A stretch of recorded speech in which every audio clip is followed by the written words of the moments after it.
Hey all, 118 Set Shadow here. For today's Market Watch, we're going to be exploring the first weekend of the release of Paragons of the Colosseum, Set 6 of Shadowverse Evolve. But before we start looking at the individual cards, there is one thing I want to point out when it comes to this set compared to some of the others, because there is a pretty significant difference. Paragons of the Colosseum is the first mainstream booster set for Shadowverse Evolve that we've gotten, which does not have any extra incentive to purchase the cards. When you take a look, the product listing is just the base set, which is 117 cards. You have your typical special foils with ultimates, super legendaries, and then of course you've got leader cards where there are only 2 new leader cards you can pick up in this set, kind of like how set 2 was. And then we have some tokens as well. But there's no additional incentive to pick up the packs. In comparison, when you think of some of the older packs like Cosmic Mythos, we didn't have any box toppers, but we did have the collaboration with Code Geass, which brought us new leader cards as well as a bunch of collaboration cards for individual characters. And then of course we had things like, for set 1, Advent of Genesis, where this set also just had a much larger amount of cards compared to any of the other sets. But in addition, you had the box topper promos on the first edition of the set, which gave incentive to buy into it. But the thing is, set 6 does not have that sort of benefit. So, this will be the first mainstream set for this game, at least for us, outside of Japan, where this set is going to hinge wholly on the cards inside of the set itself versus any additional bonuses that players may want to get their hands on. With that said, though, let's go ahead and talk about the current pricing of a lot of these cards. So Paragon of the Colosseum has one really big shift in the meta, which I've talked about on a number of bases, and if you take a look at the Japanese format, there's going to be a lot of talk around this one. Runecraft gets Quan, founder of Omnyodo, which is a heavily anticipated card from this set for the format to come. And right now, we're already down to 4 listings on it 2 days after the initial release, and the market price of this is just over $12, with the base listing being $13.50. Some other cards that are up here among the highest selling are Filene for Dragoncraft, which is currently $8.75 and a market price of almost $9. Ralmia, the Sonic Racer, is actually high up there at $9.75 base and a market price just above $10. And then we have our big neutral legendary, Baibka, which is also $9.75 right now, but a market price it's almost $11. Some of the other bigger legendaries of this set include Amata's Fairy Blader, which is on the cheaper side at under $5 right now for both market price and the base listing. And Ginsetsu Great Fox for Abysscraft is almost $7. Agrave the Berserker's also for Abysscraft and is almost $5. And then we start getting to some of the evos of some of these legendaries, like Gintetsu is almost $6. Ralmia is $5. And then Cursed Crafter. This is one to pay attention to. It's an Evo Gold for a card that is typically used within Quan. And we're already down to 3 listings on this one, which, as I've said before, it's pretty typical for an Evo Gold. This one is already pretty expensive at a base of $7, but started out at about $1 from day 1. The Evo Baibka is $4 right now. When it comes to its Evo, one of the 2 new leaders we're getting, Oracle of the Waterworm, is currently $45. We take a quick look at the second page. Let's see what we got here. The Ultimate of Baibka is $200 right now. That's pretty big. Karula Arts Master. This whole new concept of using excess play points to your benefit is currently just under $5 to pick up, but a market price of about $6.50. And what else have we got? Fairy Dragon is a pretty popular gold right now. 65 cents right now with a market price of 88 cents. And there's still 15 listings on that one. What else have we got? The Paper Shikigami, which is a new token for Kwon, 72 cents and 78 cents market price. It's only got 5 listings left, but this one is a token, so should not be too ridiculous to pick up. The regular Curse Crafter, the normal form of it, is 65 cents, 89 cents market price, and 18 listings on that one. Even though Evos don't have as many listings, the base forms tend to have a good amount regardless. White Grand Knight Super Legendary, that one is $20. Did I miss it somewhere? I feel like I missed... Yeah, I did miss it. It is the regular Legendary selling for $4.50 right now, but a market price of almost $8. So that's a general overview. Let's just take a quick look at the third page before we keep going. We also have the Celestial Shikigami token, which is also going to be for Kwon. And the One-Tailed Fox is a new token as well. 7 listings on that, 63 cents. The Super Legendary of Kwon's 33. And then the Super Legendary of Filne, the Dragon Newt, is 27. And it keeps going from there. We've also got cards like Phantom Blade Wielder and Bear Pelt Warrior, which are golds at 65 and 45. We'll see what happens with the next few days. Most of these golds should continue to go down, but any of good play value will probably stay closer to 50 cents at least. For a deeper insight onto what Kwon is right now, the lowest listing here is $13.84 with 6 copies.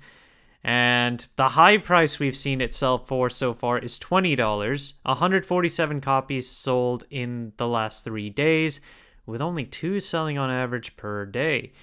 And when it comes to the spread, we have 10 copies overall underneath $15, and after that, there are only 2 more copies after that, starting at $20, which I won't be surprised to see this sell for $25 or higher, given that this is a very highly anticipated deck of the current format. Baikar being a neutral legendary and one of the other big cards to watch out for. High sale price on this one has been $15, low is $8.51, and 64 copies sold of this one. But we do have a lot of listings on this one in comparison to Kwon. We have 3 pages worth, and the first page is completely packed with just under $10, with lots of copies of a lot of the listings too. Moving on from set 6, we're also going to look at Surefire Bullet. Thanks to Glory Finder, we now have an additional listing available, so a few more copies that can be picked up.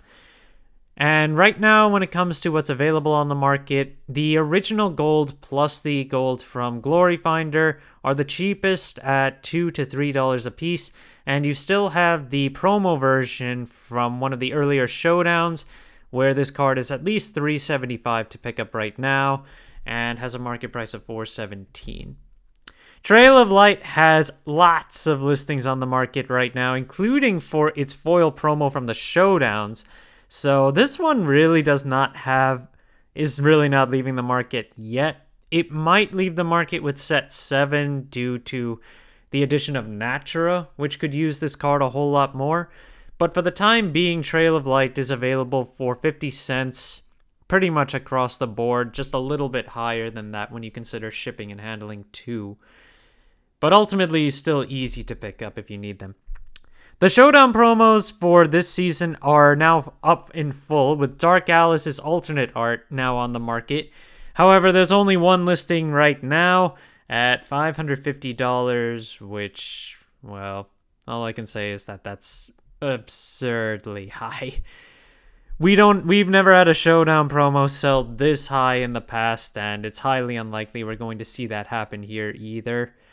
But Dark Alice has its own ultimate rare along with the super legendary and legendary copies from set 3, so there are lots of different artworks to pick from this one on top of that. Octress Omen of Usurpation is still one of the biggest cards from set 5 to pick up at $14.50 to start off with for the base form, and then if you want the legendary, if you want the Evo legendary, that's $9.40 right now. And then there are no copies of the Super Legendary of the Evo on the market at this point. But if you want the Super Legendary of the base form, $23 to start off with. And the Ultimate Rare has dropped off to $74. Merlin, which is another highly anticipated card for playing Quan right now, still $15 if you want to pick up the original from set 1, and the Evo is currently $4 also from set 1. When it comes to the Glory Finder reprints, they're a little cheaper on the Evo side, but for the Glory Finder base form, that's significantly cheaper right now at $11. So you have options there. And as for high rarity, there's still only the super legendaries to pick up from set 1, where the base form is above 31 and the Evo is currently at about $30. Listing wise, it's still pretty stable. Glory Finder does not have that many listings, but that's to be expected given its Glory Finder. Europa! This is a gold from set 4, which has been slowly making its way up in value and down in listings.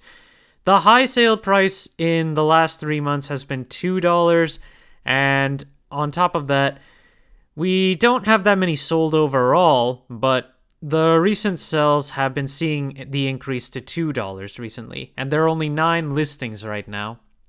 The consolidation on this card, though, is around $5. And while the card does not see heavy play, there are a few deck variants that could just play it because of the fact that it can reutilize its own Evo on a constant basis. Vania Vampire Princess. This is one that I've been talking about that should eventually see a pretty big gain in value, but it's going to take a few more sets before that happens, as vampires will get some more support in the future.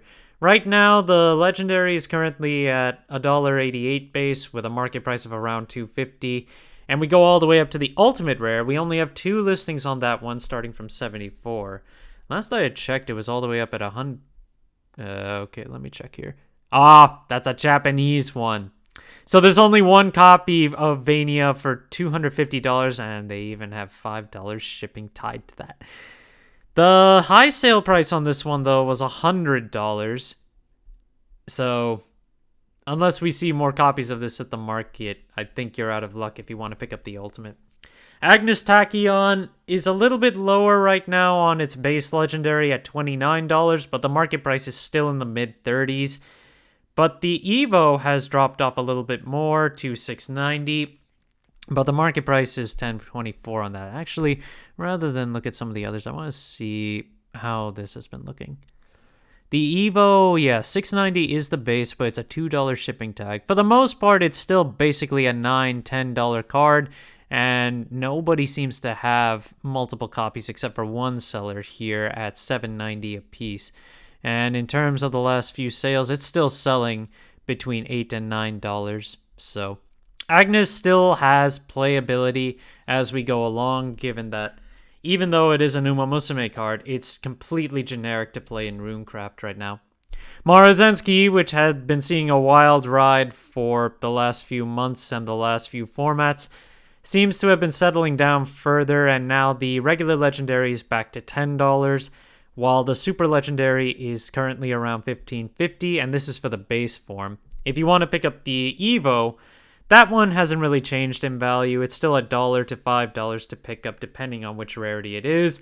And when it comes to the SP signs, those are overall down in value, although not by too much in price. The legendary base form is currently $100, and then $60 if you want to pick up the Evo. And our last card for today is going to be Rhinoceroch, which sees play here and there for Forestcraft in the set 6 format, but is definitely a good one to just keep in hand if we ever get some massive combo plays down the line. Rhinoceroch is still underneath 20 cents for its base listing, but a market price of 31 cents. If you want the Evo, though, that's closer to $1, but this card has usually been closer to $1.50 up to this point, so not too difficult to pick up in comparison. And taking a look at the overall spread, it's more or less 75 cents to $1. It's mostly just been selling at that price point. It did hit $4 at some point in the last 3 months, but for the most part, the market price is only 84 cents, and the spread on consolidation here, it's all $1, so not too difficult to pick up at this point. Thank you guys for watching. If you liked the video, please like and subscribe if you haven't already, and I will see you guys later.